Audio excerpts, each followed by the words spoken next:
एक समय की बात है। एक गांव में कशिश नाम की एक लड़की रहती थी। कशिश अब 24 साल की हो चुकी थी। गांव में एक लड़का है जिससे हम इसकी शादी करा सकते हैं। वो कौन जी? अमन राज, जमींदार का बेटा है। वो सिर्फ सुंदर ही नहीं, उसके पास बुद्धि भी अच्छी है और वो खुद का व्यापार भी चलाता है, कपड़ों के रंगों का। हाँ वही। तब तो मेरी भी यहाँ है। कशिश ने अपनी रजामंदी दे दी।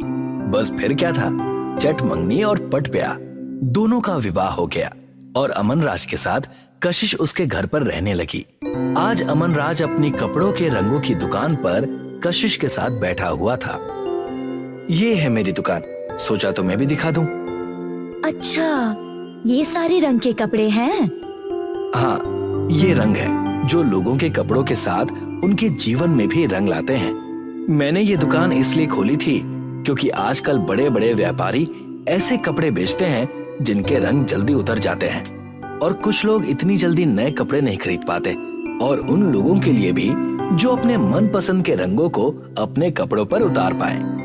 तो ये लगाने से उनके कपड़े एकदम नए लगते हैं और जो रंग उन्हें उन कपड़ों में नहीं मिलते वो इसे इस्तेमाल करके उन्हें उस रंग का बना सकते हैं।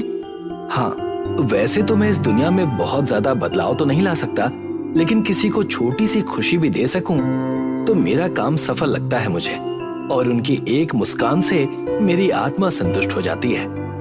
जी, वो मुझे एक बात कहनी थी। कहो, क्या बात है? वो मुझे बस कुछ एहसास हुआ कि मेरी सोचने की धारणा अब तक थोड़ी गलत थी। ऐसा क्यों? अभी जब आपकी बातें सुनी तो पता चला कि सिर्फ पैसा और सुंदरता ही सब कुछ नहीं होता। तुम भी ना, कोई बात नहीं, ये तो इंसान समय के साथ बढ़ते बढ़ते सीखता है। तुम्हें चिंता करने की कोई जरूरत नहीं है। कुछ महीने बीत गए और दोनों का विवाह बहुत ही सुगम चल रहा था। कशिश ने विवाह के बाद नई चीज सीखी कि विवाह सिर्फ सुंदरता से नहीं होता। सुंदरता तो उम्र के साथ घट जाती है। अगर कुछ है जो इंसान को समझना चाहिए तो वो ये है कि कोई भी चीज कभी एक जगह स्थिर नहीं रहती। बदलाव जीवन का हिस्सा है। ऐसा ही एक बदलाव आज कशिश के ऊपर आ पड़ा। घनश्याम कशिश के पास आया। अरे घनश्याम, क्या हुआ? इस तरह भागते हुए क्यों आ रहे हो? भाभी, वो भैया को। क्या हुआ भैया को? बताओ घनश्याम, क्या हुआ उन्हें? आप मेरे साथ चलिए भाभी, बाकी बातें मैं बाद में बताऊंगा। दोनों भागते दुकान के पास आते हैं और देखते हैं कि अमन राज दुकान के बाहर बेहोश पड़ा है। भगवान की दया से अमन राज जला नहीं था। अमन, क्या हुआ? अमन, उठिए उठिए। बिटिया, मैं अमन राज से मिलने आया था। पता नहीं अचानक क्या हुआ और दुकान में आग लग गई। अमन राज होश में आने लगता है। जी, आप ठीक तो है ना? कुछ बोलिए ना। कशिश? हाँ, मैं ही हूँ। मुझे कुछ दिखाई नहीं दे रहा। कशिश, मुझे कुछ दिखाई नहीं दे रहा। क्या? ये क्या हो गया बेटी? ये नई विपत्ति अमन राज और कशिश के ऊपर आ पड़ी थी। कुछ दिन बीते और अमन राज अपने कमरे में आराम कर रहा था और कशिश उससे बातें कर रही थी। कशिश, तुम्हें पता है, मैं माता को चढ़ाने के लिए कुछ दिन पहले ही एक गुलाब साड़ी लेकर आया था, एक व्यापारी से। अच्छा, आपने कहाँ रखी है? मैं चढ़ा दूंगी। हाँ, वो उस अलमारी में रखी है। इसके पीछे एक कहानी है कशिश। बताइए, क्या कहानी है? ये साड़ी लेकर एक फकीर मेरे दुकान पर आया था जब मुझसे तुम्हारा ब्याह तय हुआ था। अच्छा, फिर? उस फकीर ने मुझसे कहा था कि जब मैं बिना आंखों के तुम्हें इस साड़ी में देखूंगा तो मेरे जीवन में असली सुख आएगा, और जो मंजिल मैं हासिल करने निकला था वो मेरी पत्नी करेगी। माफ करिएगा जी, आप बिना आंखों के कैसे देख पाएंगे मुझे इस साड़ी में? और अगर वो साड़ी माता को चढ़ा दी जाएगी तो उसे मैं कैसे पहनूंगी जी? और वैसे भी अब उस फकीर की बात सच नहीं हो पाएगी। चिंता ना करो, मैं अपनी मन की आंखों से तुम्हें देख लूंगा। उस फकीर ने कहा कि ये साड़ी मैं पहले देवी माँ को चढ़ाऊं, उसके बाद तुम इसे धारण करो। अच्छा, ऐसा करती हूँ। आज संध्या पूजन के समय अपनी कुल देवी जो कि नीम के पेड़ के पास स्थापित हैं, उन्हें ये चढ़ाऊंगी। ठीक है, तुम ऐसा ही करना। जी। कशिश ने अमन राज की बात सुनी और नीम के पेड़ के पास पूजा करने के बाद उस साड़ी को चढ़ा दिया और हाथ जोड़कर माता के सामने विनती करने लगी। आपसे मेरी एक विनती है। अभी आपको जो मैंने ये साड़ी चढ़ाई, तो मैंने सोचा कि आप ये साड़ी पहनकर कैसी दिखेंगी, और ये चाह मेरे मन से जा ही नहीं रही है। कृपा करके मुझे दर्शन दीजिए माँ। कशिश ने अपनी विनती बताई और वहाँ से घर लौट आई। रात का समय हो गया था और अमन राज को एक सपना आया। उस सपने में उसे नीम के पेड़ के पास कशिश दिखी जो गुलाबी साड़ी पहने हुई थी। वाह कशिश, तुम तो किसी देवी का अवतार लग रही हो इस साड़ी में। इतनी सुंदर तो स्वर्ग की अप्सराएं भी नहीं होती हैं। जी, ये गुलाबी रंग की साड़ी है। मतलब ये कि ये गुलाबी साड़ी जिसमें मैं आपको इतनी भा रही हूँ, इसमें दुनिया के हर रंग समाये हैं। जो भी इस साड़ी को छूकर किसी रंग के बारे में सोचेगा तो उसे वो रंग प्राप्त हो जाएगा। बिल्कुल मेरे सपने की तरह, जहाँ मैं लोगों को उनके मन के रंग उनके कपड़ों में उतारते हुए देखना चाहता हूँ और उनके चेहरे पर उससे आई मुस्कान देखकर खुश होना चाहता हूँ। जी, ये साड़ी प्रसाद है और आपका कर्म फल भी। तभी अमन राज की नींद टूट जाती है और वो देखता है कि सुबह हो चुकी है। वो अपने कमरे से कशिश को आवाज लगाता है, कशिश, कशिश, यहाँ आओ जल्दी। क्या बात है जी, क्या हुआ? कुछ हुआ नहीं, बस बहुत ही शुभ सपना देखा है मैंने। अच्छा, आपने तो डरा ही दिया था। कहिए, क्या देखा आपने? मैंने देखा कि तुम नीम के पेड़ के पास गुलाबी साड़ी पहने खड़ी हो और तुम बहुत ही सुंदर लग रही थी। अद्भुत, दिव्य, जितना कहा जाए उतना कम है। अजी, मैंने कल ही मनोकामना मांगी थी माता से कि वो मुझे बताए कि अगर वो उस साड़ी को धारण करे तो वो कैसी दिखेंगी। तब तो सही जगह दर्शन दिए हैं उन्होंने। उस इंसान के पास जो परख कर बता सके कि साड़ी में माता रानी कितनी सुंदर लगती हैं। सही कहा आपने। और क्या कहा उन्होंने? अमन राज कशिश को पूरी बात बताता है और कशिश इसे सुनकर कहती है, क्या ये तो उस फकीर की बात सच हो गई। आपने मुझे बिना आंखों के ही देख लिया और साथ ही साथ माता ने जो आशीर्वाद दिया है उस हिसाब से आपकी मंजिल भी अब दूर नहीं है। हाँ कशिश, मैं देख तो नहीं सकता, पर अब ये दुनिया और रंगीन लग रही है, मानो सफेद कागज पर मेरे सपनों के रंग भर रहे हो। हमारा दुकान तो जल गया है, पर हम वहीं पर एक ठेला लगाकर उस दुकान के आगे इस साड़ी से लोगों के कपड़ों को रंग कर बेचेंगे। अगले ही दिन उस पुरानी दुकान के सामने वो दोनों एक ठेला लगाकर खड़े थे और ठेले पर सिर्फ गुलाबी साड़ी रखी थी। आइए आइए, इस साड़ी को छूकर अपने मन में जो रंग सोचेंगे वो रंग पाएंगे। तभी वहाँ पर एक महिला आती है। अच्छा, इसमें कोई चमत्कार है क्या कशिश? हाँ काकी, छूकर बस जो रंग सोचिएगा वही रंग पाइएगा। ठीक है, देखते हैं बिटिया। वो महिला उस गुलाबी साड़ी को छूती है और थैले में चटक लाल रंग आ जाता है। महिला चौंक जाती है। हे भगवान, ये तो सच में चमत्कार हो गया। मैं इस रंग को बरसों से चाहती थी, पर इससे कम लाल मिलता था या इससे ज्यादा, पर बिल्कुल ऐसा रंग तो मिलता ही नहीं था। ये तो वैसा ही रंग मिल गया जैसा मैंने सोचा था। काकी, आप इस गांव में हर किसी से कहिएगा कि वो यहाँ आए और उनके मनपसंद रंग ले जाए। मैं किसी से कोई पैसे नहीं मांगने वाला, बस लोग खुश हो जाएं। बेटा, जब से हमने सुना था कि अब तुम्हारी आंखें नहीं रही, हम सब गांव वाले बहुत दुखी थे, क्योंकि तुम हम सबके जीवन में एक अनोखे तरीके का रंग भरना चाहते थे। अब मैं बहुत खुश हूँ। अभी जाकर पूरे गांव वालों को बताती हूँ। देखते ही देखते उनके दुकान के आगे भीड़ जमा हो गई। उस गुलाबी साड़ी के कमाल से लोग बहुत ही ज्यादा खुश थे। आपका सपना पूरा हो रहा है। काश आप इन लोगों के चेहरे की खुशी देख पाते।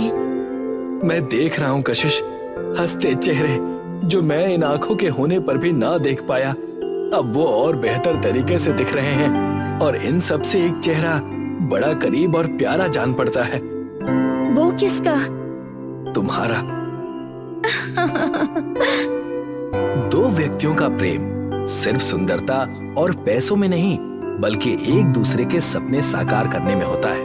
अमनराज, जो लोगों को अपने काम के द्वारा खुश देखना चाहता था, आज बिना आंखों के भी उन्हें देख पा रहा था। बिल्कुल इसी तरह हमें भी अपनी आंखों से उस काले चश्मे को हटाना चाहिए जो हमें आपस में बैर कर दुनिया देखने में अड़चने पैदा करता है। ये जादुई कहानी है मुनमुन की, जो अपने माता पिता और अपनी दादी के साथ एक छोटे से गांव में रहती थी।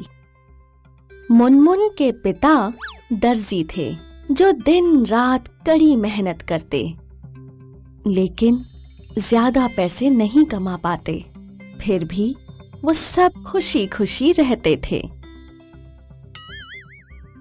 सभी नगरवासियों सुनो, सुनो सुनो सुनो। एक दिन वहां की महारानी ने सभी बच्चों के लिए एक बहुत बड़ी पार्टी का आयोजन किया, क्योंकि उस दिन उनके बेटे और राज्य के राजकुमार का जन्मदिन था। सुनो सुनो सुनो, सभी नगरवासियों सुनो। हमारे प्यारे राजकुमार 12 साल के हो गए हैं, जिसकी खुशी में महारानी ने एक बहुत बड़ी पार्टी का आयोजन किया है, जो अगले महीने की 1 तारीख को होगी।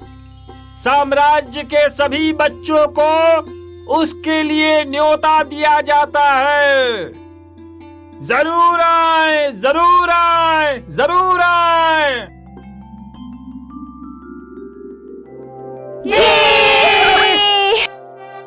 महल के अंदर पार्टी, इससे बढ़िया और क्या हो सकता है। ये पार्टी हमारी जिंदगी की सबसे खास पार्टी होगी। तुम क्या पहनोगी? मेरे पापा ने मुझे एक सुनहरा गाउन खरीदवाया है, मैं तो वही पहनूंगी। और मैं अपना सुंदर सा लाल गाउन पहनूंगी। तुम क्या पहनोगी मुनमुन?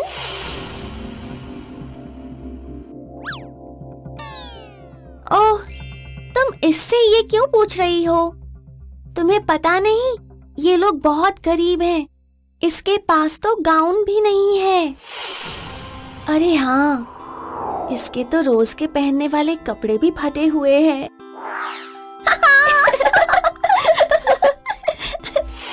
क्या हुआ मुनमुन? तुम इतनी उदास क्यों हो? हाँ, तुम इतनी उदास क्यों हो मुनमुन? इस पार्टी में बहुत मजा आएगा। तुम्हारा मन नहीं है क्या? नहीं नहीं, तुम्हें जरूर जाना चाहिए।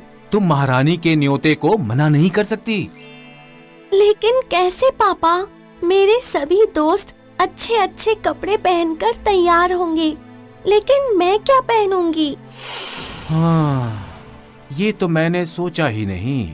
और इसमें तो वैसे भी पैसे बहुत लगते हैं। खैर, उस दिन पूरी रात मुनमुन बहुत उदास रही। उसके परिवार वाले भी उसे खुश नहीं कर पाए। लेकिन जैसे ही सुबह हुई, वो सुबह सुबह बाहर गांव में खेलने निकल गई, जैसा कि वो हर रोज करती थी। मुनमुन में एक बहुत खास बात थी। उसे पेड़, पक्षी, पौधे और जानवर बहुत पसंद थे। वो इन सब से इतना प्यार करती थी कि वो एक दिन भी उनके बगैर नहीं रह सकती थी। वो रोज सुबह खेलने निकल जाती और पूरे दिन पेड़, पक्षी और जानवरों से बात करती थी। ओह मेरे दोस्तों, तुम मुझे बहुत बहुत खुशी देते हो। मुझे लगता है मुझे ओक ट्री की ठंडी छांव में जाकर बैठना चाहिए।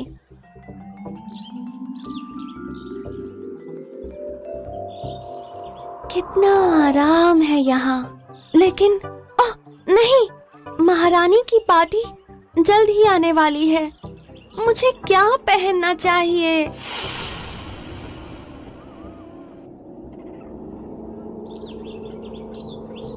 ये नहीं हो सकता। मेरी छाया के नीचे छोटी बच्ची रो नहीं सकती। कौन? कहाँ? कौन है जो मुझसे बात कर रहा है? ऊपर देखो।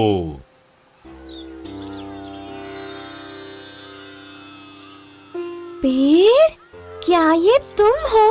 तुम बात कैसे कर सकते हो?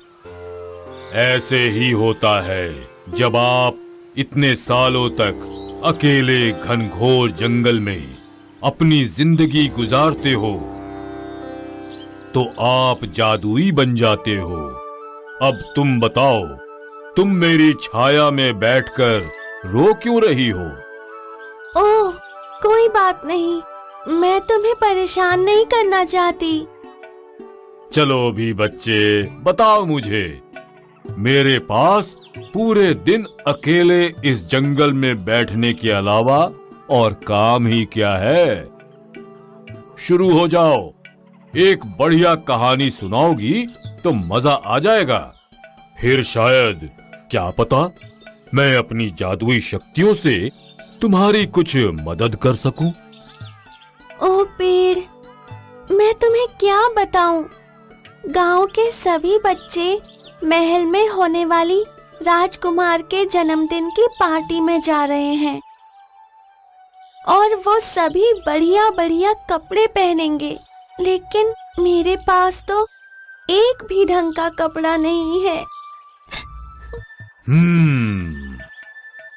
तो क्या तुम मुझे एक अच्छा गाउन दे सकते हो? शायद तुम्हारी जादुई शक्तियाँ काम आ जाए। सच में बच्चे, तुम्हें क्या लगता है कि तुम सिंड्रेला हो और मैं कोई पंपकिन फेरी? नहीं, मैं इस तरह का जादू नहीं कर सकता। ओह, कोई बात नहीं। खैर, अब मुझे घर चलना चाहिए। रुको बच्चे, मैं ऐसा जादू तो नहीं कर सकता जो फेरी गॉड मदर कर सकती है, लेकिन मैं तुम्हें कुछ बता सकता। ये पूरा जंगल ही अपने आप में जादुई है। क्या तुम्हें महसूस नहीं हो रहा? तुम हर रोज आती हो। यहाँ की हर चीज, ये पेड़ पौधे और ये पक्षी और जानवर, इन सब में अपने किस्म का जादू है। और अगर तुम अच्छे से मदद मांगोगी तो ये सब मिलकर तुम्हारी मदद जरूर करेंगे। क्या ऐसा हो सकता है? बिल्कुल। सब बच्चों के पास बढ़िया बढ़िया कपड़े हो सकते हैं, लेकिन तुम्हारे पास एक खूबसूरत दिल है, और एक यही चीज है जो सबसे ज्यादा जरूरी है। अब जाओ यहाँ से, मेरे सोने का वक्त हो गया है। ओक ट्री की बातों ने मुनमुन का मन बहुत खुश कर दिया था, जिससे उसकी उदासी दूर हो गई थी और वो बहुत खुश थी। वो पेड़, पक्षी और जानवरों से बहुत प्यार करती थी, और जब उसने अपनी परेशानी के बारे में उन्हें बताया, प्यारी मुनमुन, तुम हमेशा से मुझे बहुत प्यार देती आई हो। मेरे गुलाब की सफेद पंखुड़ियाँ अपने गाउन के लिए तोड़ लो। तुमने मुझे शिकारियों से कितनी ही बार बचाया है। तुम मेरी पूंछ के पंख ले जाओ और उससे अपना गाउन बना लेना। तुम मेरे फर ले जाओ प्यारी मुनमुन, इससे तुम अपने गाउन के लिए एक अच्छी बेल्ट बना सकती हो। और हम तुम्हारे बाल बनाएंगे। हम तुम्हारे सुंदर बालों को और सुंदर कर देंगे। शुक्रिया, इन कीमती उपहारों के लिए बहुत बहुत शुक्रिया। लेकिन इन सब का मैं गाउन कैसे सिलूंगी? ये सब अपने पापा के पास लेकर जाओ। चिंता मत करो, ओक ट्री का जादू तुम्हारे साथ है।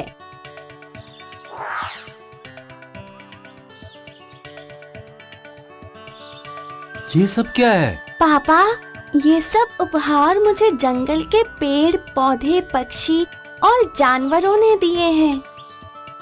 क्या आप इनसे मेरे लिए एक गाउन बना सकते हैं? लेकिन कैसे? पापा, आप शुरू तो कीजिए। जंगल के जादू से सब बन जाएगा। मुझे तो समझ ही नहीं आ रहा, लेकिन अगर तुम कह रही हो तो मैं कोशिश करता हूँ।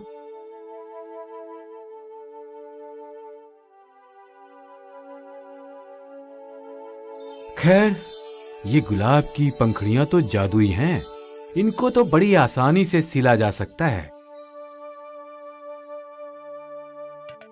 हाँ, मैं कुछ तो कर ही सकता हूँ। मुझे कुछ दिन का वक्त दो बेटा मुनमुन। मुझे लगता है मैं इससे कुछ न कुछ कमाल का जरूर बना पाऊंगा। और इस तरह मुनमुन के पापा ने अगले 3 दिन तक कड़ी मेहनत की। जब भी उन्हें किसी चीज की कमी होती तो मुनमुन जंगल में भाग कर जाती और अपने दोस्तों से मांग कर ले आती। अगले 3 दिनों में गाउन बनकर तैयार था। वही रात पार्टी की रात थी और मुनमुन तैयार हो रही थी। ओह पापा, ये तो बहुत अच्छा है। क्या अब मैं इसे पहन सकती हूँ? हाँ बिल्कुल मुनमुन, चलो आओ, मैं तुम्हें पहनाती हूँ।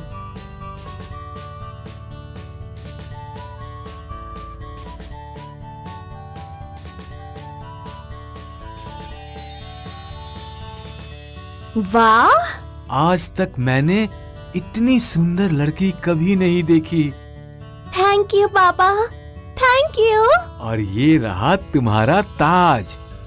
मेरी नन्ही राजकुमारी राजकुमार के जन्मदिन में जाने के लिए तैयार है। जैसे ही मुनमुन घर से बाहर निकली, उसने गहरी ठंडी सांस ली और उसी वक्त आसमान से उस सितारे ने मुनमुन को देखा। कितनी खूबसूरत लड़की है। ये गाउन तो उस पर कितना सुंदर लग रहा है। आज तक मैंने इतना सुंदर गाउन कभी नहीं देखा। ये कितना सफेद और चमकदार है। लेकिन मैं इसे और भी खूबसूरत बना सकता हूँ। कैसे? स्टारडस्ट मेरे दोस्तों, चलो हम उस लड़की के गाउन पर थोड़ा स्टारडस्ट छिड़कते हैं। आओ हम इसे और चमकदार बना दें। हाँ, चलो चलो करते हैं। और फिर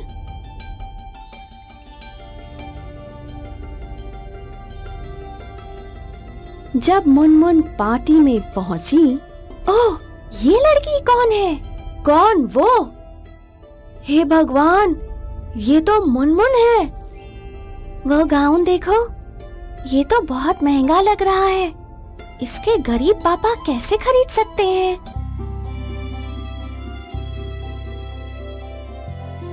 मम्मी, वो कौन है? मुझे नहीं पता बेटा, लेकिन ये जरूर तय है कि वो इस पार्टी का सबसे चमकता सितारा है।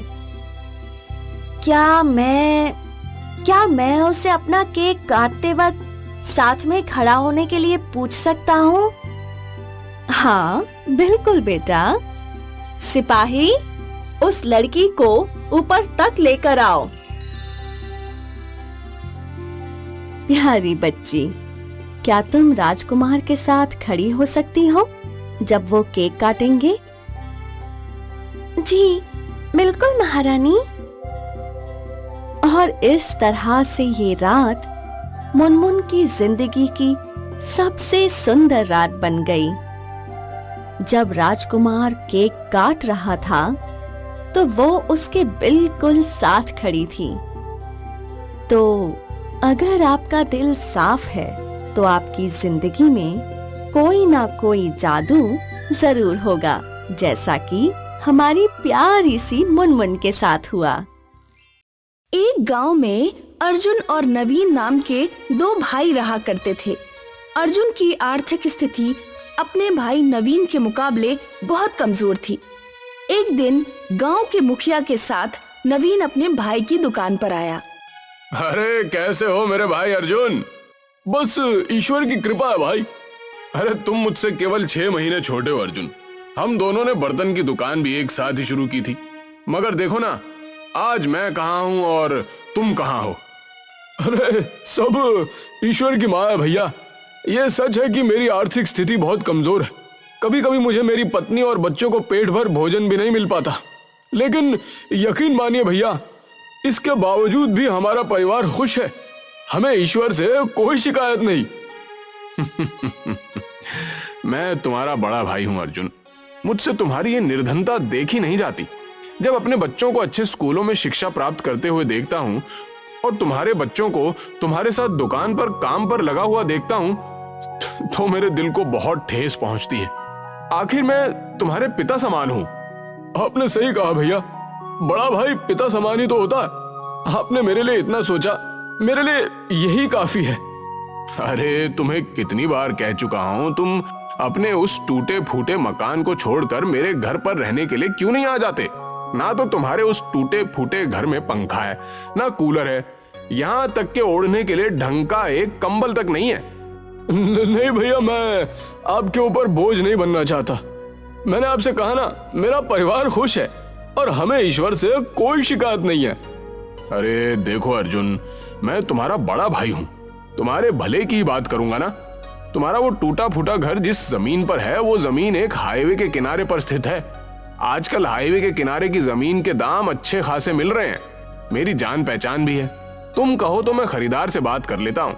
तुम्हें अपने उस मकान की अच्छी कीमत भी मिल जाएगी और तुम उसके बाद एक नया व्यवसाय भी शुरू कर सकते हो और दूसरा मकान भी खरीद सकते हो। नवीन की बात सुनकर अर्जुन गहरी सोच में पड़ गया। तभी नवीन के बगल में खड़ा हुआ गांव का मुखिया मुस्कुराते हुए बोला, अरे नवीन बिल्कुल सही बोल रहा है अर्जुन। आज के दौर में कौन सा ऐसा बड़ा भाई होगा जो अपने छोटे भाई के लिए इतना सोचता है। नवीन दिल का बहुत स्वच्छ है और तुम्हारी बहुत चिंता करता है। देखो मैं जानता हूँ कि ये फैसला तुम्हारे लिए कठिन है। तुम कुछ दिन और सोच लो और अच्छी तरह समझ लो। मुखिया जी सही बोल रहे हैं अर्जुन, और जब तक तुम मेरे घर में आराम से रह सकते हो। वैसे भी हम दोनों भाई हैं। विवाह से पहले हम दोनों साथ में एक घर में ही तो रहते थे। मुझे सोचने के लिए थोड़ा समय चाहिए भैया।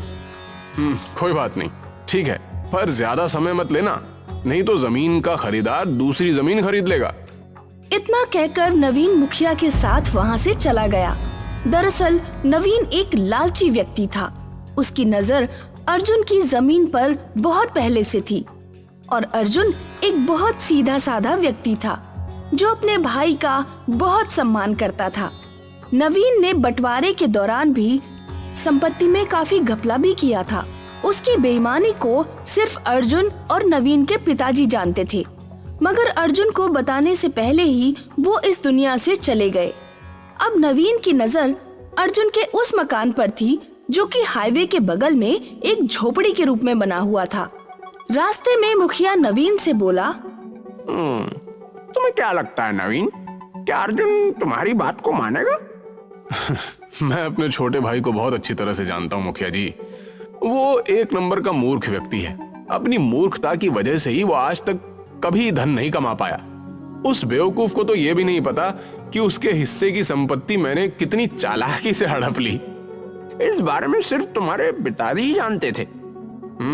बिल्कुल सही कहा मुखिया जी। पिताजी नवीन को इसी बारे में बताने ही जा रहे थे कि रास्ते में ही उनकी तबीयत खराब हो गई और वो अचानक चल बसे। तो क्या अर्जुन की जमीन हड़पने के बाद तुम उसकी दुकान भी हड़पोगे? कम से कम दुकान तो उस बेचारे के पास रहने दो। अगर दुकान भी तुम उससे छीन लोगे तो अर्जुन और उसका परिवार तो सड़कों पर भीख मांगने लगेगा। मैं एक व्यापारी हूँ मुखिया जी, हमेशा फायदे का ही सौदा देखता हूँ। फिलहाल तो मेरा फायदा उसकी जमीन बेचने पर है। वैसे उसकी जमीन के तो लाखों रुपए मिल रहे हैं, उसमें से अर्जुन को कितना दोगे? पागल हो गए हैं क्या मुखिया जी?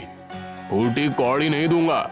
अरे कुछ दिन अपने घर में रखकर धक्के देकर बाहर निकाल दूंगा। मुझे पता है कि अर्जुन कुछ भी नहीं कर सकता। इधर नवीन अपने घर पर अपनी पत्नी राधा से इस बारे में परामर्श करने लगा। अगर ये घर बेच देंगे तो हम लोग रहेंगे कहाँ? अरे तुम चिंता क्यों करती हो राधा? भैया ने कहा है कि जब तक वो हमें अपने घर पर रख लेंगे। सोचो राधा, हम उस पैसे से नया व्यवसाय शुरू कर सकते हैं। पता नहीं क्यों मुझे कुछ ठीक नहीं लग रहा। लेकिन तुम तो जानती हो कि मेरी दुकान पर बर्तन खरीदने वाले मेरे हाथ के बने हुए बर्तन खरीदते ही नहीं। हमारी बेटी चमकी 12 वर्ष की हो चुकी है। कल को हमें चमकी का विवाह भी करना होगा, तब क्या होगा? कभी सोचा इस बारे में? अर्जुन की बात सुनकर राधा चुप हो गई। अगले दिन अर्जुन नवीन के घर पर पहुंचकर बोला, मुझे आपका फैसला मंजूर है भैया। मैं अपना घर बेचने के लिए तैयार हूँ। मुझे तुमसे यही उम्मीद थी अर्जुन। तुम एक काम करो, तुम आज ही अपने परिवार को यहाँ लेकर आ जाओ। मैं आज शाम को ही उस बिल्डर से बात कर लेता हूँ। कल तक पैसे तुम्हारे हाथ में आ जाएंगे। अर्जुन अपने परिवार को नवीन के घर पर ले आया। उसके परिवार को देखकर नवीन की पत्नी कामिनी क्रोधित होकर नवीन से बोली, आप भी ना किन किन भिखारियों को यहाँ पर उठाकर ले आए हैं? इनके कपड़े तो देखो कितने मैले हैं। लग रहा है मानो सालों से इन सबको कपड़े ही नसीब नहीं हुए। अरे धीरे बोलो कामिनी, अगर कहीं गलती से भी अर्जुन के कानों में तुम्हारी आवाज पहुंच गई तो मेरे किए कराए पर पानी फिर जाएगा। लेकिन आप एक बात कान खोल के सुन लीजिए, मैं उन तीनों को ज्यादा दिन बर्दाश्त नहीं कर पाऊंगी।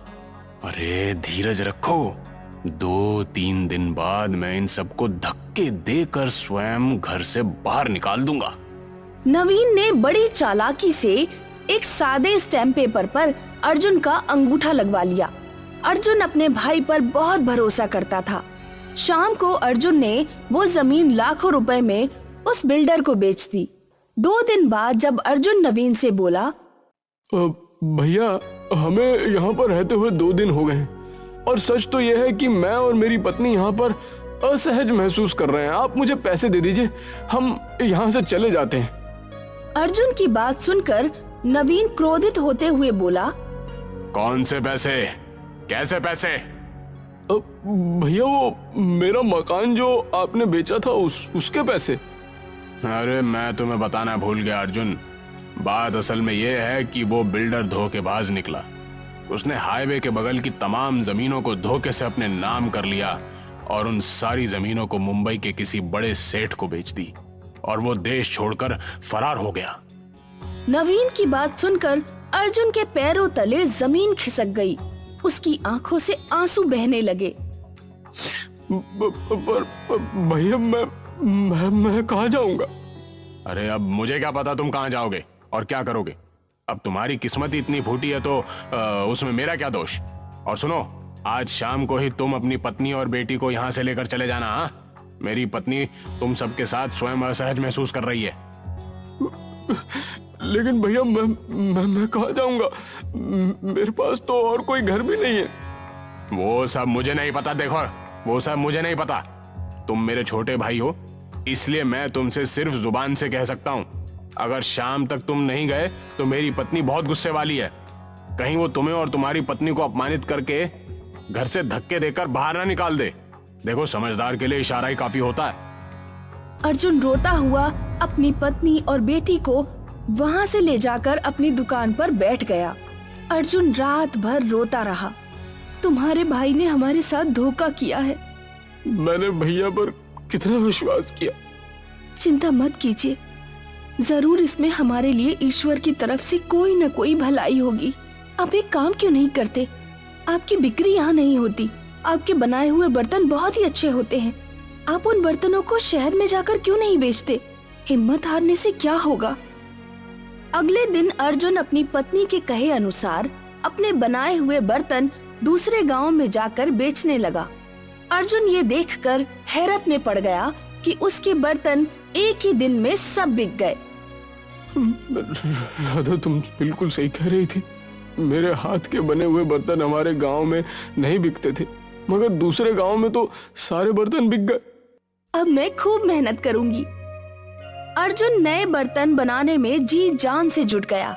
एक दिन अर्जुन अपने बर्तन बेचकर अपने गांव वापस लौट रहा था। गर्मी ज्यादा थी। गर्मी की वजह से अर्जुन एक पेड़ के नीचे बैठ गया कि तभी एक बूढ़ा व्यक्ति बड़ी सी पोटली लिए हुए अर्जुन के पास आकर बोला, क्या मैं यहाँ बैठ सकता हूँ कुछ देर के लिए? क्यों नहीं बाबा, ये जंगल तो सबका है और इस पेड़ पर मेरा नाम थोड़ी लिखा हुआ है। मुझे बहुत जोरों से प्यास लगी है। बूढ़े की बात सुनकर अर्जुन ने अपनी बोतल उस बूढ़े को दे दी। बूढ़ा एक ही सांस में सारा का सारा पानी पी गया। तुम तो बहुत ही अच्छे व्यक्ति हो। वैसे काम क्या करते हो? वो बर्तन बनाकर गांव में बेचता हूँ। अर्जुन की बात सुनकर बूढ़े व्यक्ति की आंखों में चमक आ गई। उसने अपनी पोटली खोल दी। अर्जुन ने देखा उस पोटली में ढेर सारे बर्तन और एक बड़ी सी कढ़ाई रखी हुई थी। तुमने मुझे पानी पिलाया, तुम इस कढ़ाई को ले जाओ। मैं तुम्हें ये कढ़ाई भेंट स्वरूप देना चाहता हूँ, क्योंकि ये मामूली कढ़ाई नहीं है। अब क्षमा करना बाबा, मैं आपकी भेंट स्वीकार नहीं कर सकता। मैं एक मेहनती व्यक्ति हूँ और मैं अपनी मेहनत पर विश्वास करता हूँ। जीवन में कभी भी तुम्हें आवश्यकता पड़े तो यहाँ पर चले आना, और वैसे भी तुम्हें बहुत जल्दी आवश्यकता पड़ने वाली है। इतना कहकर बूढ़ा व्यक्ति वहाँ से चला गया। अरे मुझे तो लगता था मैंने अपने छोटे भाई को बर्बाद कर दिया है, लेकिन ये तो फिर तरक्की कर गया। अरे आखिर तुम्हें अपने छोटे भाई से दिक्कत क्या है? अरे क्योंकि पिताजी बचपन से ही उसे मुझसे ज्यादा प्यार करते थे। मैंने बचपन में ही तय कर दिया था कि मैं अपने छोटे भाई को बर्बाद कर दूंगा। लेकिन अब तुम कुछ नहीं कर सकते। उसके पास जमीन थी, तुमने छीन ली। अब वो तुम पर विश्वास कभी नहीं करेगा। कोई बात नहीं, मैंने एक सादे स्टैम्प पेपर पर उसके अंगूठे के निशान ले लिए थे। कल मैं उसकी दुकान पर और उसके सारे बर्तनों पर भी कब्जा कर लूंगा। फिर देखता हूँ वो क्या करता है। अगले दिन नवीन ने जाकर अर्जुन को धक्के देकर उसकी दुकान से बाहर निकाल दिया और उसके सारे बर्तन भी छीन लिए। अर्जुन रोता हुआ अपने परिवार को लेकर पूरी तरह से सड़क पर आ गया। वो अपने परिवार को लेकर रोता हुआ उसी जंगल की ओर आ गया, जिस जंगल में एक दिन पहले उसको बूढ़ा व्यक्ति मिला था। अर्जुन उसी पेड़ के पास बैठकर रोने लगा। तभी वो बूढ़ा व्यक्ति अर्जुन के पास आकर बोला, मैंने तुमसे कहा था ना कि तुम्हें बहुत जल्दी आवश्यकता पड़ने वाली है। अर्जुन रोते हुए सारी घटना उस बूढ़े को बताने लगा। मैं सब जानता हूँ। मैं तुम्हें जो बर्तन देने वाला था, अगर चाहता तो कल ही जबरदस्ती दे सकता था, पर तुम्हारा बड़ा भाई इसे भी छीन लेता। इतना कहकर उसने वही कढ़ाई अर्जुन के सामने निकालकर रख दी। इस कढ़ाई को देख रहे हो? इस कढ़ाई को तुम जमीन में गाड़ देना। इसमें से बर्तनों का एक बहुत बड़ा पेड़ उग जाएगा। लेकिन बाबा, ऐसा कैसे हो सकता है? दरअसल ये धरती रहस्य से भरी हुई है बेटा। जिस तरह से तुम ये जंगल देख रहे हो, उसी तरह से इस धरती पर बर्तनों के पेड़ के जंगल भी मौजूद हैं। मैं उसी जंगल का रहने वाला हूँ। उस दिन मैं थका हारा अपने जंगल में जा रहा था और तुमने मुझे पानी पिलाया, इसलिए तुम्हारी मदद करना मेरा कर्तव्य है। इतना कहकर वो बूढ़ा वहाँ से चला गया। अर्जुन ने उस बूढ़े के कहे अनुसार उस बर्तन को जमीन में गाड़ दिया। अगले दिन जब अर्जुन सोकर उठा तो उसने देखा कि उसके सामने एक लंबा बर्तनों का वृक्ष लगा हुआ था और उस कढ़ाई का आकार बहुत बड़ा हो गया था। अर्जुन के सामने उस कढ़ाई के अंदर एक सुंदर 3 मंजिल का मकान बना हुआ था। उस मकान में हर चीज स्थित थी और वहाँ गार्डन भी था। उस गार्डन में तरह तरह के बर्तनों के पेड़ लगे हुए थे। देखा राधा, लगता है वो बूढ़ा व्यक्ति मायावी था। ईश्वर ने हम पर कृपा की है। उसने हमें रहने के लिए घर भी दे दिया। अर्जुन अपने परिवार के साथ उस कढ़ाई में बने हुए घर में रहने लगा। अर्जुन रोज बर्तन तोड़कर बाजार में बेचने जाता। देखते ही देखते अर्जुन अमीर हो गया। यही बात जब उसके भाई नवीन को पता चली तो वो जल भुन गया। बस बहुत हो गया। अब मैं अपने छोटे भाई को जीवित ही नहीं छोड़ूंगा। अरे तुम्हारा दिमाग तो ठीक है, तुम इतना नीचे गिर जाओगे ये मैंने नहीं सोचा था। इसमें मैं तुम्हारा साथ नहीं दे सकता। मुझे तुम्हारे साथ की जरूरत भी नहीं है मुखिया। मैं आज ही जाकर अपने भाई को मार दूंगा। नवीन क्रोधित होकर उस जंगल की ओर चला आया।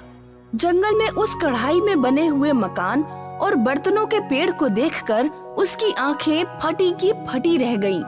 नवीन गुस्से से उस घर में घुस गया कि तभी एक बड़ा सा बर्तन उसके सर पर गिर गया और नवीन की मौत हो गई। नवीन का मृत शरीर देखकर अर्जुन की आंखों से आंसू बहने लगे। बुरे का अंजाम हमेशा बुरा ही होता। तुम अब भी बुरे मन से ही मेरे पास आए थे और ईश्वर ने तुम्हें इसकी सजा दे दी। अर्जुन आज भी उस जादुई कढ़ाई के मकान में ही रहता है। उल्टापुर नाम का एक गांव था जहां पर सारी चीजें उल्टी थी। घर उल्टे और तो और लोगों के काम करने का तरीका भी उल्टा। फिर एक दिन ये खबर शिमलापुर गांव के हरीश को पता चलती है और वो खुद ही अपनी आंखों से इस गांव को देखने के लिए आता है। वो देखकर कहता है, अरे ये क्या, यहाँ तो जैसा सुना था वैसी ही सारी चीजें उल्टी हैं। घर से लेकर कुएं सब उल्टे हैं, पर ये सब संभव कैसे है? हरीश गांव में जाता है और उस एक आदमी से मिलता है जो अपनी साइकिल उल्टी चला रहा होता है और हरीश उससे पूछता है, सुनिए, क्या आप मुझे बता सकते हैं कि यहाँ सब उल्टा क्यों है और आप ये साइकिल उल्टी क्यों चला रहे हैं? मुझे ये तो नहीं पता, पर जब से मैं इस गांव में हूँ तब से सब ऐसा ही चल रहा है। पर तुम ये बात गांव के मुखिया से पूछ सकते हो, उन्हें जरूर कुछ पता होगा। और वो मुझे कहाँ मिलेंगे? गांव में एक बहुत बड़ा पेड़ मिलेगा जो कि गांव में अकेला सीधा पेड़ है। आपका बहुत बहुत शुक्रिया।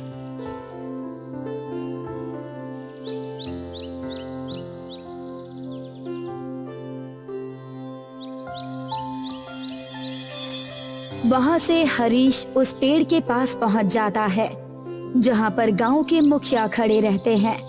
हरीश उनके पास जाकर उनसे पूछता है, क्या आप मुझे बता सकते हैं कि यहाँ घर, कुएं, पेड़ सब उल्टे क्यों हैं और सिर्फ ये अकेला पेड़ सीधा क्यों है?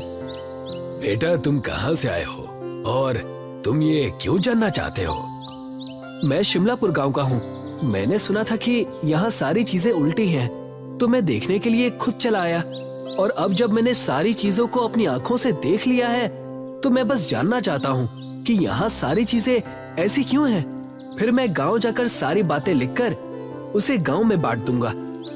देखो बेटा, मुझे पूरी बात तो नहीं पता, पर मैं यही जानता हूँ कि एक बार एक ऋषि थे जो इस गांव में इस बड़े सीधे पेड़ के नीचे बैठकर ध्यान लगाया करते थे और किसी वजह से उन्होंने इस गांव को श्राप दे दिया, जिस वजह से इस गांव की सारी चीजें इस तरह से उल्टी हो गईं। पर उन्होंने श्राप क्यों दिया और उस श्राप को कैसे हटा सकते हैं? बेटा, ये तो मुझे भी नहीं पता, पर अगर तुम्हें जानना है तो तुम गांव के पुस्तकालय में जाकर खोजबीन कर सकते हो। शायद तुम्हें वहां कुछ मिल जाए। आपका बहुत बहुत धन्यवाद। वहाँ से हरीश गांव के पुस्तकालय में जाता है।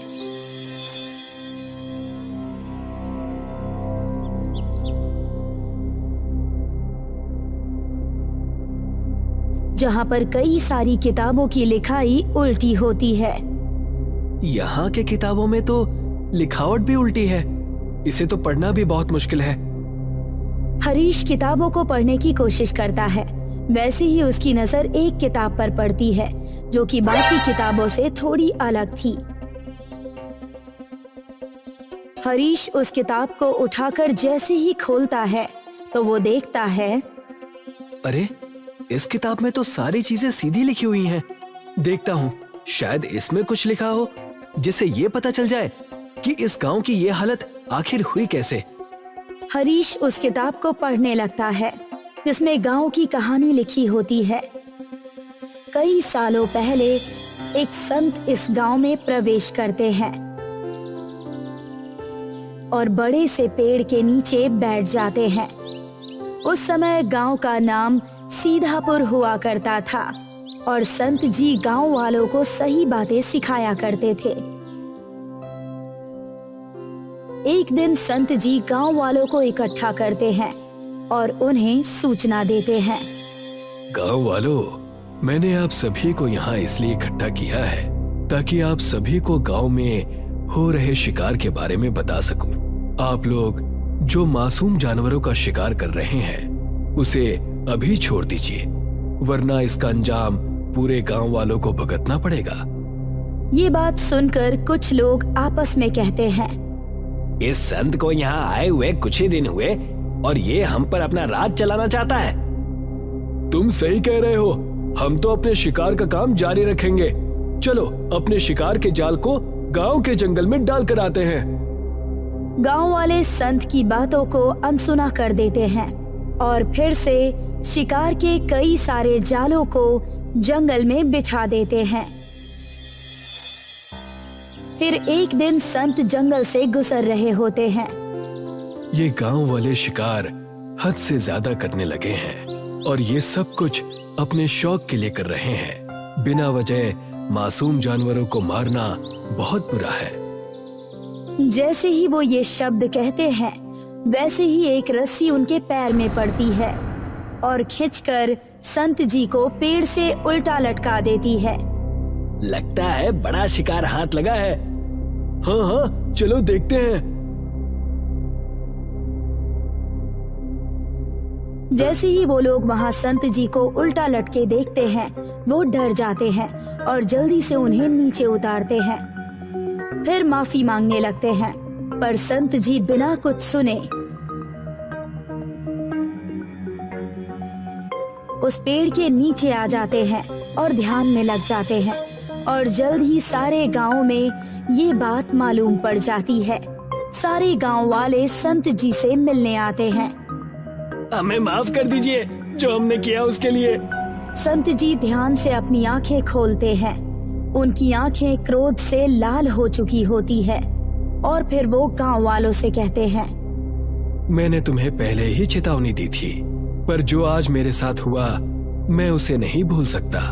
जिस तरह से मैं उल्टा लटका और मुझे सारी चीजें उल्टी नजर आई, उसी प्रकार ये मेरा इस गांव को श्राप है कि ये पूरा गांव भी उल्टा हो जाएगा और इस गांव का नाम आज से ही सीधपुर से उल्टापुर होगा। गांव वाले ये सुनकर उनसे माफी मांगने लगते हैं और वादा करते हैं कि वो कभी भी आगे से शिकार नहीं करेंगे।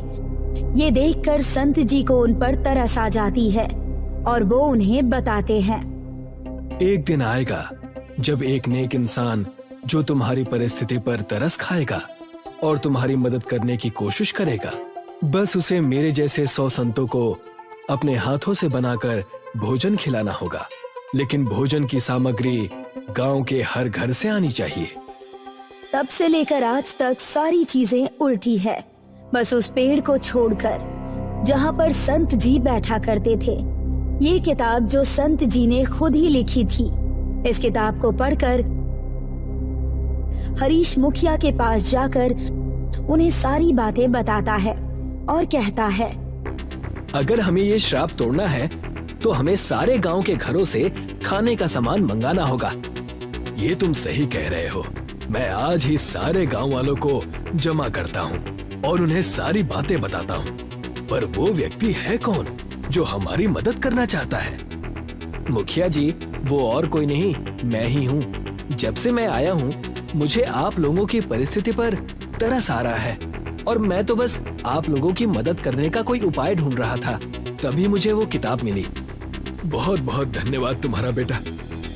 मुखिया सारे गांव वालों को जमा करता है और सारी बातें विस्तार से बताता है और फिर गांव वाले कहते हैं, हम सारी चीजें करने को तैयार हैं। हमें इस श्राप से मुक्त होना है हरीश, तुम बस खाना बनाना। हम सभी गांव वाले गांव के सभी घरों से तुम्हें खाने का सामान लाकर देंगे। जी ठीक है, तो मैं 100 संतों के लिए खुद खाना बनाऊंगा और इस गांव को इस उल्टे होने के श्राप से मुक्त कराऊंगा। गांव के हर एक घर से कुछ न कुछ सामान आता है और सबको जमा करके हरीश संतों के लिए खाना बनाता है।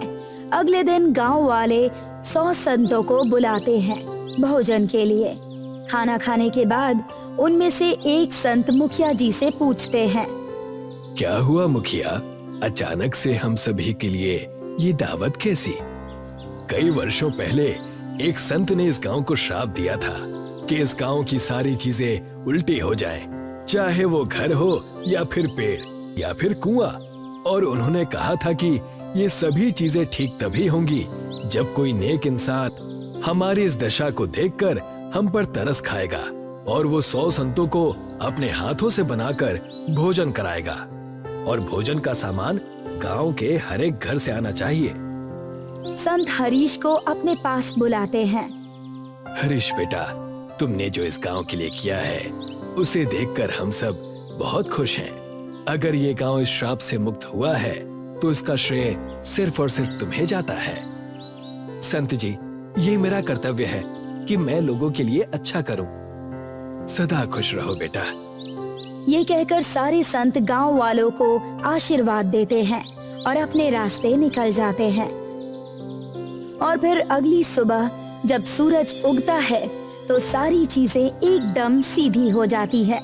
गांव के हर एक घर सब सीधे हो जाते हैं। ये देखकर गांव वाले बहुत खुश हो जाते हैं और मुखिया जी सारे गांव वालों को एक साथ जमा करते हैं। हरीश बेटे, तुम्हारा बहुत बहुत धन्यवाद। जो तुमने हमारे लिए किया शायद ही कोई करता है। इसकी कोई जरूरत नहीं है मुखिया जी। बस आप गांव वालों को बता दीजिए कि पहले वाली गलतियां वापस ना दोहराएं। हाँ, तुम सही कह रहे हो। तभी मुखिया जी सारे गांव के लोगों से कहते हैं, इस गांव में आज के बाद कभी कोई जानवरों का शिकार नहीं करेगा और अगर कोई शिकार करते हुए पकड़ा गया तो उसे गांव से निकाल दिया जाएगा। हाँ, हम कभी मासूम जानवरों का शिकार नहीं करेंगे।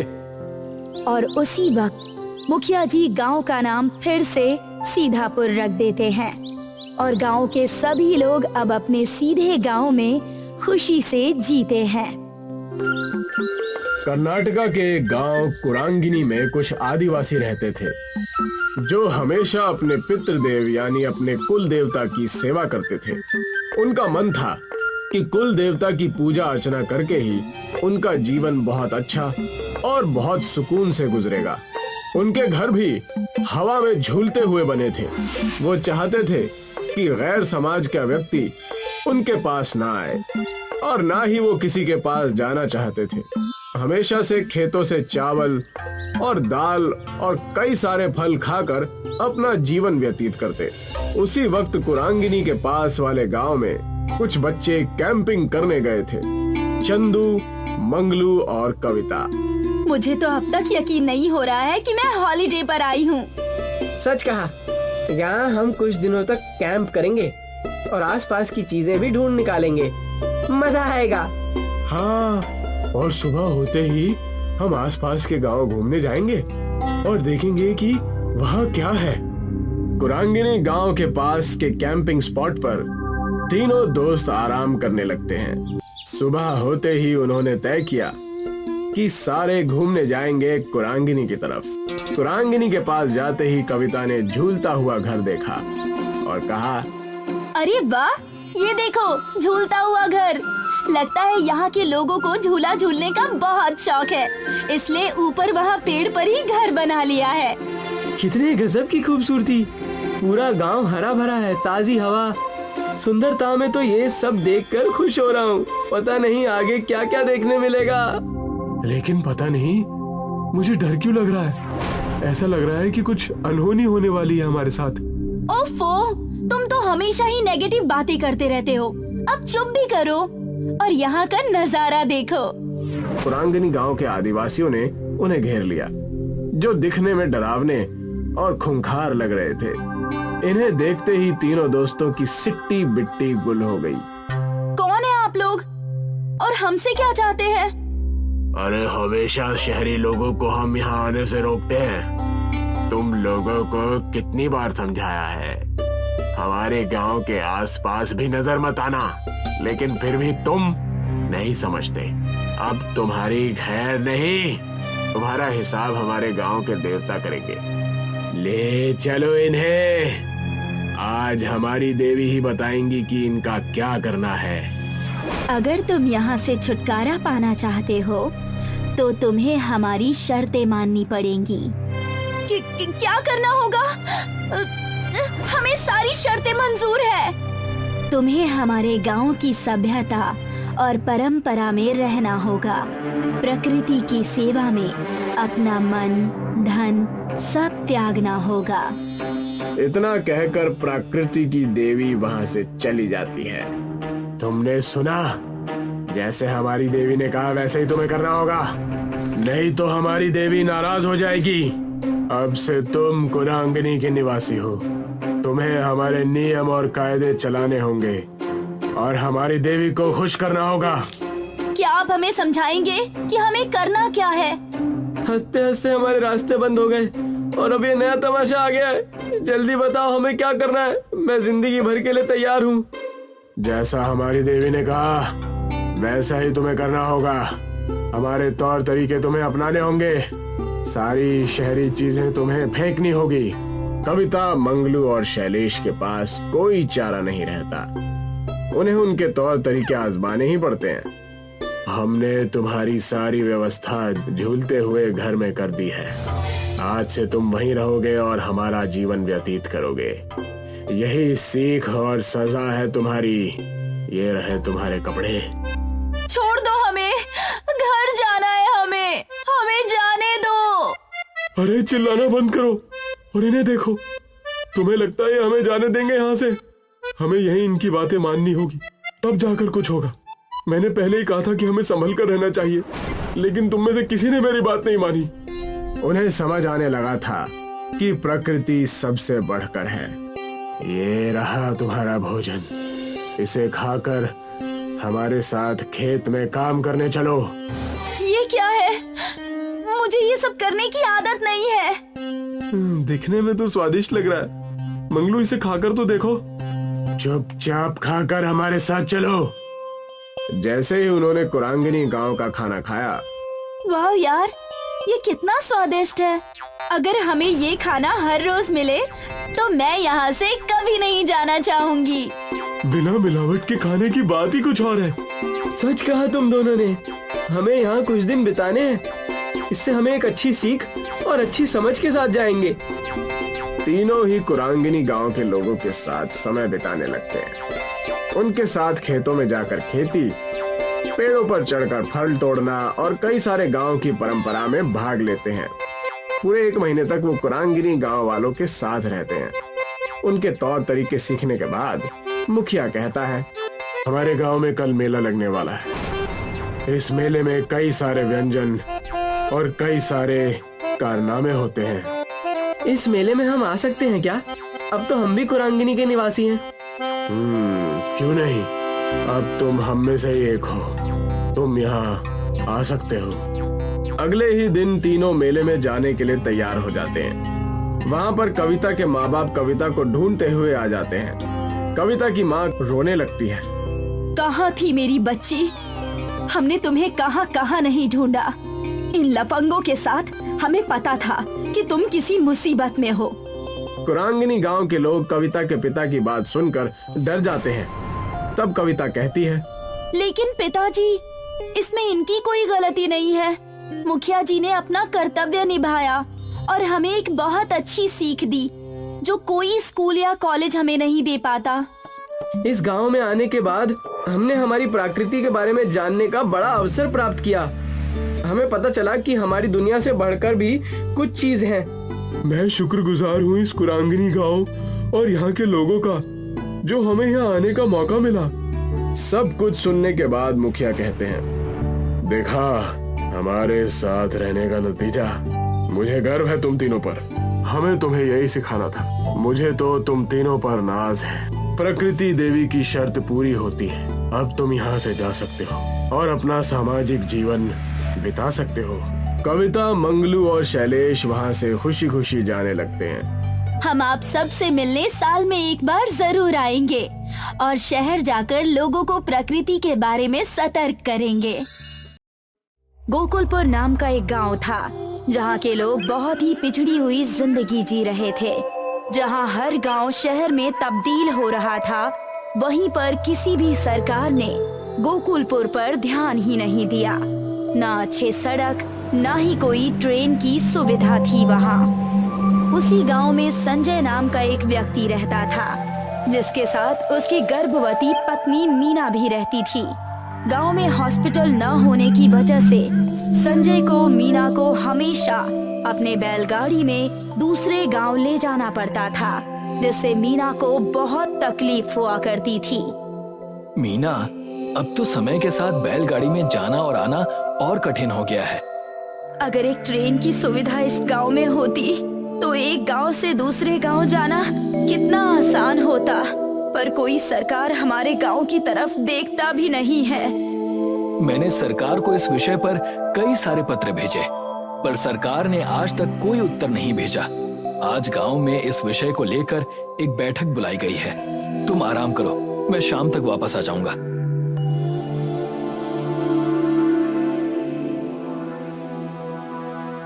ना सरकार ढंग का रास्ता बना रही है और ना ही ट्रेन की सुविधा दे पा रही है। इतने पत्र सरकार को भेजने के बाद भी एक भी उत्तर वहां से नहीं आया। उन्हीं गांव वालों के बीच रमेश नाम का एक व्यक्ति बैठा था, जो कि गांव का मुखिया बनना चाहता था। अरे कोई बात नहीं मुखिया जी, हम एक गांव से दूसरे गांव बैलों से भी तो जा सकते हैं। हमें ट्रेन या रास्ते की कोई जरूरत नहीं है। नहीं, ऐसा नहीं है मुखिया जी। मेरी पत्नी मीना गर्भवती है और अस्पताल दूसरे गांव में है, और वहां जाने के लिए हमें पहाड़ों वाले रास्ते से जाना पड़ता है, और उसमें बहुत खतरा है और साथ ही साथ तकलीफों का भी सामना करना पड़ता है। तुम्हारी बैलगाड़ी ही खराब होगी, इसीलिए तुम्हें इतनी तकलीफ हो रही होगी। नहीं रमेश, संजय ठीक कह रहा है। गांव के लोगों को पहाड़ के रास्ते से जाने में तकलीफ तो होती है। ये सुनकर कि मुखिया संजय का साथ दे रहा है, रमेश आग बबूला हो गया। फिर संजय साहब, अब ये भी बता दीजिए कि इस समस्या से हम निकले कैसे? हम सारे गांव वासियों को मिलकर सरकार को खत लिखना चाहिए, फिर उन्हें हमारे खत का जवाब देना ही पड़ेगा। भेजते रहो खत। इतने खत हम पहले ही भेज चुके हैं, उनका तो कोई उत्तर आया नहीं। मुझे तो लगता है कि सरकार हमारे खतों को रद्दियों में बेचकर बहुत सारा पैसा कमा रही है।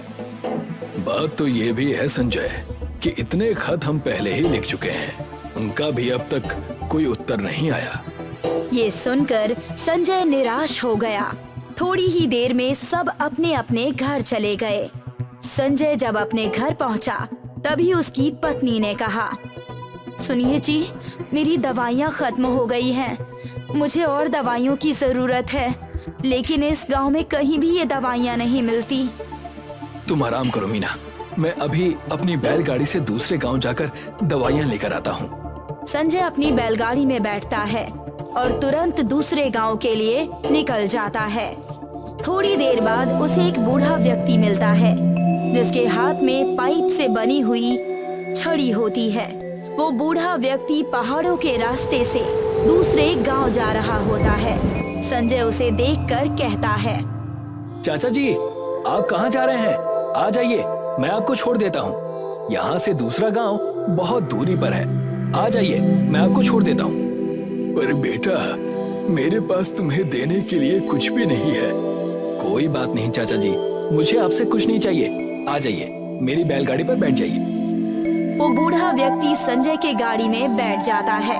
बूढ़ा व्यक्ति संजय का उतरा हुआ चेहरा देखकर पूछने लगता है, क्या हुआ बेटा, तुम्हें कोई चिंता सता रही है? अब क्या बताऊं चाचा जी, मेरे गांव में एक बड़ी समस्या है। हमारे गांव में ना ही अस्पताल है और ना ही कोई सुविधा। हमें हर काम के लिए दूसरे गांव जाना पड़ता है, जो बहुत ही कठिन काम है। मैंने सरकार को ट्रेन के लिए इतने सारे खत लिखे, पर सरकार की तरफ से एक भी खत का उत्तर वापस नहीं आया। ऊपर से हमेशा एक डर सर पर रहता है कि मेरी पत्नी गर्भवती है उसे हर महीने अस्पताल ले जाना और लाना पड़ता है। उसके साथ कहीं कुछ गलत ना हो जाए। बस एक ट्रेन की सुविधा गांव में हो जाती तो सब ठीक हो जाता। संजय ने सारी बात उस बूढ़े व्यक्ति को बताई। थोड़ी ही देर में वो लोग दूसरे गांव पहुंच गए थे। वहां पहुंचकर बूढ़े व्यक्ति ने कहा, बेटा, मेरे पास तुम्हें देने के लिए तो कुछ नहीं है, पर तुम ये मेरी पाइप की छड़ी रख लो।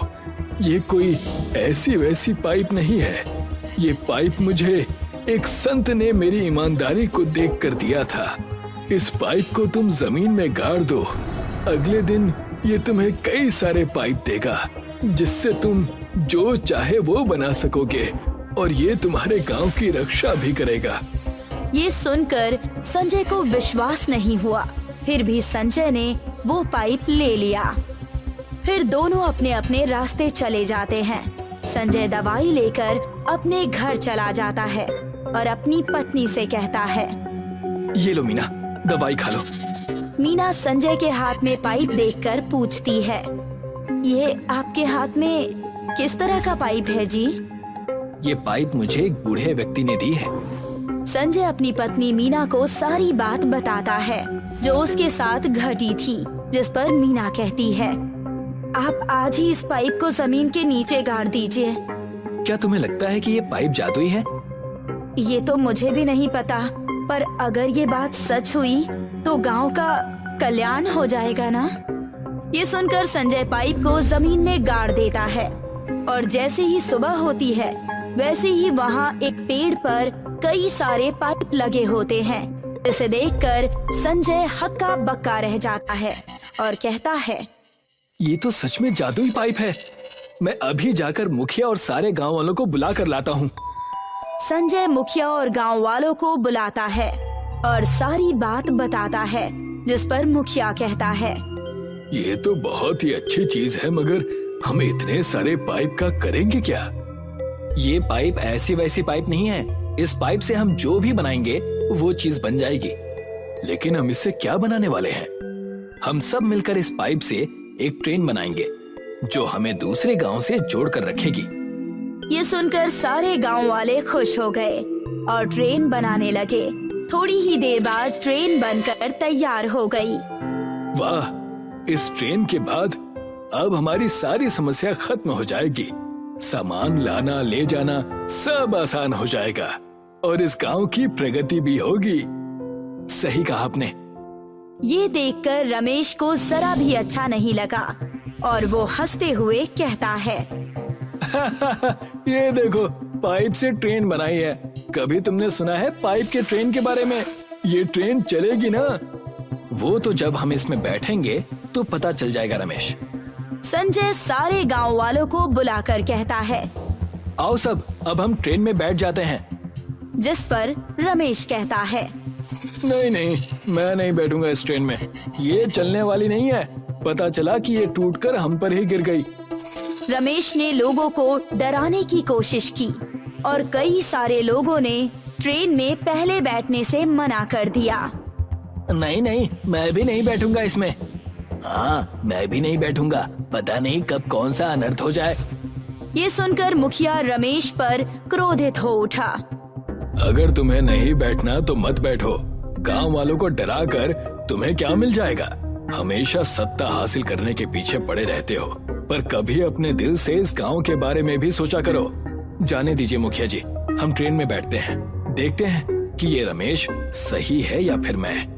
जैसे ही लोग ट्रेन में बैठते हैं वैसे ही ट्रेन चलने लगती है और सारे लोग खुशी से भर जाते हैं। फिर सारा गांव ट्रेन का इस्तेमाल करता है, पर ये सब देखकर रमेश एक बार फिर आग बबूला हो जाता है।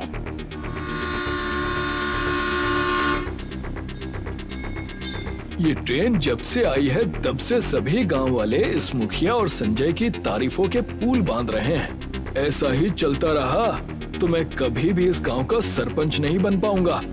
रमेश कुछ गांव के लोगों को जमा करता है और उनसे कहता है, मुझे ये ट्रेन, मैं किसी भी हाल में इस ट्रेन को इस गांव में चलने नहीं दे सकता। हम आज ही रात जब सब सो जाएंगे तो इस जादुई पाइप की ट्रेन पर तेल डालकर आग लगा देंगे और फिर जब मैं मुखिया बनूंगा तब तुम सबको एक अच्छी नौकरी दे दूंगा।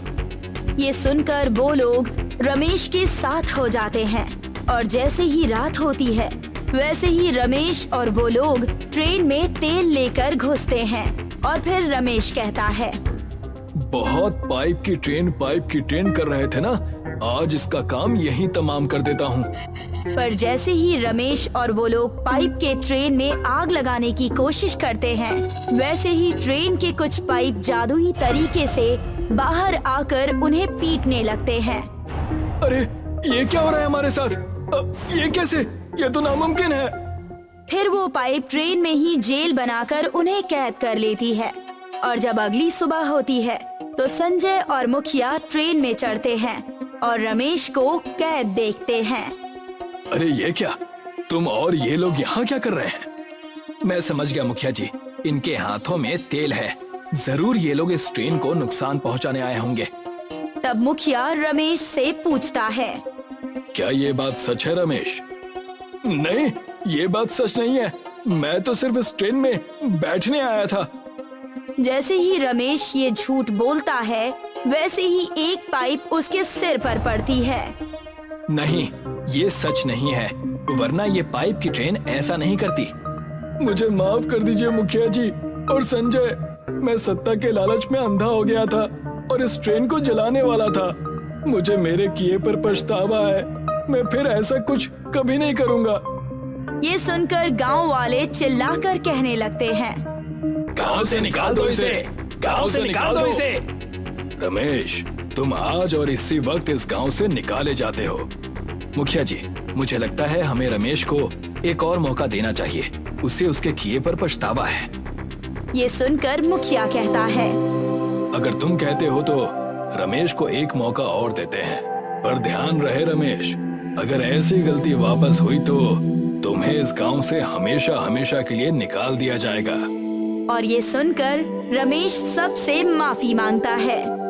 तुम्हारा बहुत बहुत शुक्रिया संजय। कोई बात नहीं रमेश, तुम्हें अपने किए पर पछतावा है, मैं बस इसी बात से बहुत खुश हूँ। बौरा गांव में एक छोटा सा स्कूल है जो कि बहुत साल पुराना है। स्कूल की हालत बहुत खराब है, बच्चों के बैठने वाली बेंच टूटी हुई है और उन पर दीमक लगी हुई है। ब्लैक बोर्ड पर दरारें पड़ी हुई हैं। साथ ही बारिश के मौसम में स्कूल की छत से पानी भी टपकता है। बच्चों, जल्दी से अपना होमवर्क चेक करवा लो, अभी बारिश होने वाली है, नहीं तो तुम्हारी कॉपियाँ भीग जाएंगी। बारिश में कॉपी भीग जाने के डर से सभी स्टूडेंट्स अपना होमवर्क चेक कराने के लिए टीचर के पास जाते हैं। टीचर सभी बच्चों का होमवर्क चेक करती हैं और उन्हें नया होमवर्क देकर घर भेज देती हैं। ठीक है बच्चों, कल सब अपना होमवर्क करके आना और अभी सीधे घर चले जाओ। कोई भी मुझे रास्ते में घूमता हुआ नहीं दिखना चाहिए, क्योंकि बारिश तेज होने वाली है और बारिश में भीग जाओगे तो तबीयत खराब हो जाएगी। ठीक है मैडम, हम सब स्कूल से डायरेक्ट घर चले जाएंगे। सभी स्टूडेंट घर चले जाते हैं और उनके जाने के बाद मैडम भी स्कूल के सभी दरवाजे और खिड़कियां बंद करके ताला लगा देती हैं और अपने घर चली जाती हैं। सबके चले जाने के बाद तेज बारिश होती है और साथ ही आंधी तूफान भी आता है। तेज तूफान के चलते स्कूल टूटकर नीचे गिर जाता है। अगले दिन जब मैडम स्कूल आती हैं तो देखती हैं कि स्कूल पूरी तरह से खत्म हो चुका है। लो, अब यही देखना बाकी रह गया था। जैसे तैसे करके हम लोग इस स्कूल में काम चला रहे थे, अब तो वो भी नहीं रहा। अब बच्चों को कैसे पढ़ाऊंगी? टीचर गांव के मुखिया के पास जाती है और उनको इस बारे में बताती है। मुखिया जी, हमारा स्कूल तूफान की वजह से टूट गया है। हमें स्कूल के लिए नए बिल्डिंग की जरूरत है। क्या आप हमारी कुछ मदद कर सकते हैं? मेरे पास तो इतने पैसे हैं नहीं कि मैं नई बिल्डिंग बनवा सकूं, पर हम लोग सरकार से स्कूल बनवाने के लिए अर्जी दे सकते हैं। आप एक अर्जी लिख दीजिए, मैं उस पर साइन करके गांव प्रधान की मुहर लगाकर कार्यालय में जमा करवा दूंगा। ठीक है? टीचर स्कूल की बिल्डिंग बनवाने के लिए एक एप्लीकेशन लिखकर मुखिया को देती है। मुखिया उस पर प्रधान की मुहर लगाकर उसको अपने नजदीकी सरकारी ऑफिस में जमा कर देता है। कुछ दिनों के बाद एक सरकारी इंजीनियर स्कूल का नक्शा बनाने और जगह का मुआयना करने गांव में आता है। ये लीजिए मैम, मैंने नए स्कूल का नक्शा बना दिया है। मैं इसकी एक कॉपी ऑफिस में जमा कर दूंगा।